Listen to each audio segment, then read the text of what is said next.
आपको मेरे पीछे एक विशाल पीपल का वृक्ष है। इस पीपल का जिक्र हमारे पुराणों प्राचीन ग्रंथों में मिलता है। ये बेहद चमत्कारिक वृक्ष के रूप में इसे माना जाता है। यह मानव जीवन के साथ वनस्पति जीवन के समन्वय का एक बहुत बेहतरीन उदाहरण है।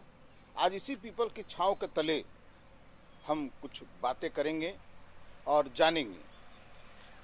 अभी अभी हम लोगों ने कोरोना के दूसरे लहर से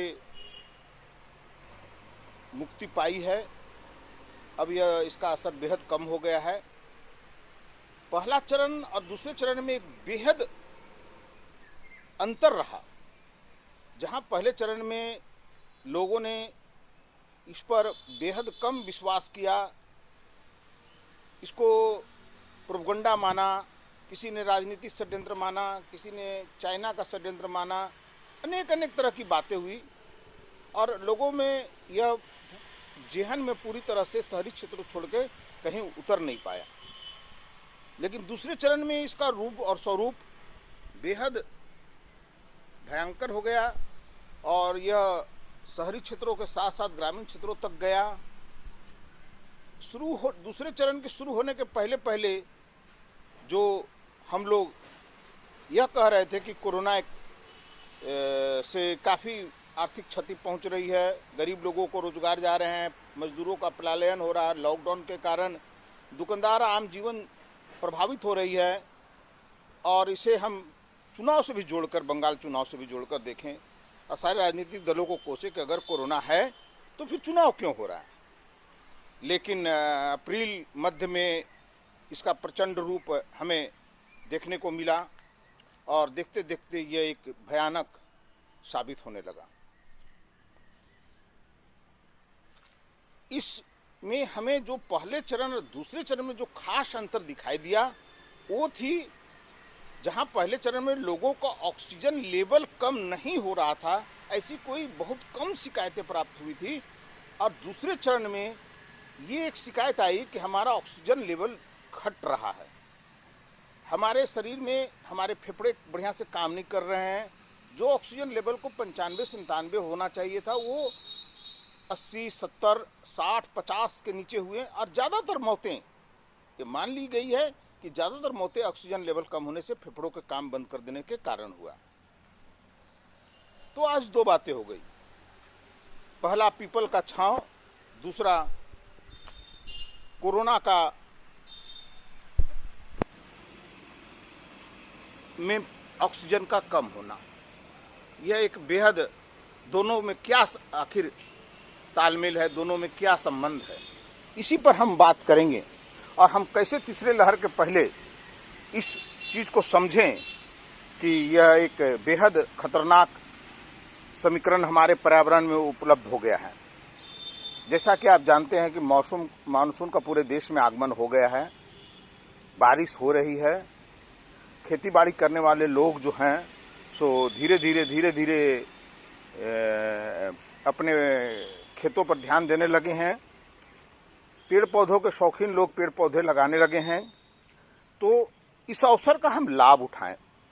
जिस ऑक्सीजन का त्राहिमाम होते हमने देखा है अपने देश में, वो शायद बेहद चौंकाने वाला, भयावह था कि आखिरकार इंसानों का ऑक्सीजन कम क्यों हो गया। इसमें हम कहना चाहेंगे कि पीपल और मनुष्य का सह अस्तित्व सदियों पुराना है और हर घर के आंगन में, घर के बाहर, चौराहों में पीपल का पेड़ हुआ करता था, जो छांव देने के साथ साथ हमें हमारे जरूरत का ऑक्सीजन दिया करता था। परंतु प्राचीन चलन, नए नए पेड़ पौधों के आगमन ने आज सड़कों के किनारे या घरों के नदियों से पीपल करीब यह गायब हो गया है और पीपल मुक्त पर्यावरण की ओर जा रहा है। इस पीपल के वृक्ष की कमी होने से आखिर इसका असर पड़ता क्या है?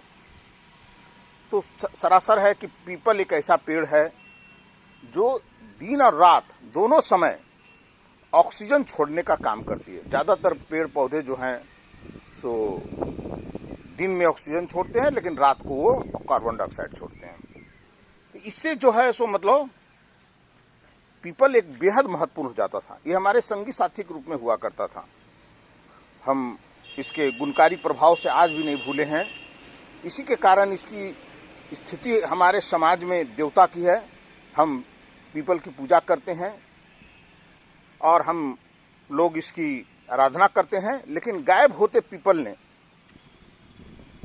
बेहद संकट में डाल रखा है हमारे जनजीवन को, आम जीवन को। हम पूरी तरह से पीपल मुक्त हो गया है। आप आसपास नजर दौड़ाएंगे तो आपको मीलों मील पीपल नजर नहीं आएगा। तो आप एक संकल्प लें कि आप अपने घर के सामने, सड़कों के किनारे, चौराहों में, जहां भी जगह हो, आप पीपल लगाएं। यह नर्सरी में बेहद आसानी से 5 रुपया 10 रुपया में मिल जाएगी और आप इसका रोपण कर सकते हैं। अगर आप चाहते हैं, आपके पास जगह नहीं है, तो आप इसे गमले में लगाएं और इसको बोनसाई रूप दे दें। ऊपर से कटिंग करते रहें, कटिंग करते रहें। ये बोनसाई छोटा पीपल जो है बनकर रह जाएगा और बेहद कारगर होगा। और आपके घर में पीपल के आगमन और पूजा के साथ साथ शुद्ध हवा भी आएंगे, बच्चों को साफ मिलेगा। यह हद तक डस्ट पार्टिकल्स को सोख लेता है, यह हद तक पोल्यूशन को कम करता है, हद तक प्रदूषण को बेहद कम कर देता है। और जो है सो यह जो है सो हमारे ऑक्सीजन लेवल को आसपास बढ़ा देता है। और इसी ऑक्सीजन की कमी से हमारे फेफड़े कमजोर हो रहे हैं, जो थोड़ी सी भी संक्रमित होने से यह जो है सो काम करना बंद कर देती है और हमें बाहर से ऑक्सीजन की जरूरत पड़ती है। जब पर्यावरण में 20% ऑक्सीजन है तो फिर कैसा हमें ऑक्सीजन की जरूरत। ये देखिए, इस तरह का पेड़ आप जरूर लगाएं, कहीं से आप लें और इस मानसून में आप लगाएं और उसको फायदा दें सभी को। जी धन्यवाद।